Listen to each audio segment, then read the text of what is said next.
হচ্ছে, হিন্দুত্ববাদকে মহৎ দেখানো হচ্ছে, কিন্তু মসজিদকে এক ধরনের তাচ্ছিল্য করা হচ্ছে। এটা একটা। দ্বিতীয় আরেকটা সমস্যা আছে, আমাদের যারা গৃহিণী তারা খুব বেশি কিন্তু ভারতীয় চ্যানেল দেখেন, ভারতীয় সিরিয়াল দেখেন।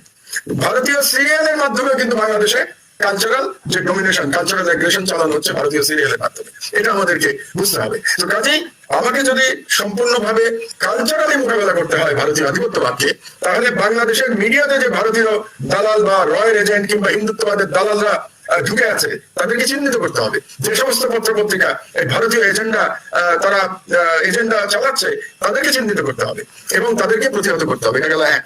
দ্বিতীয় হচ্ছে ভারতীয় চ্যানেলগুলো আমাদের বর্জন করতে হবে। এই যে আপনি বললেন না পণ্য বর্জনের কথা, শুধু পণ্য বর্জন করলে হবে না, তার সাথে সাথে ভারতীয় চ্যানেলগুলো বাংলাদেশে বর্জন করতে হবে। বাংলাদেশিরা যদি ভারতীয় চ্যানেল না দেখে, আমি বলি আপনাকে অনেক চ্যানেল বন্ধ হয়ে যাবে ইন্ডিয়াতে, কারণ তারা তখন অ্যাডভার্টাইজমেন্ট পাবে না। আপনি তো মিডিয়ার লোক, আপনি জানবেন যে টিআরপি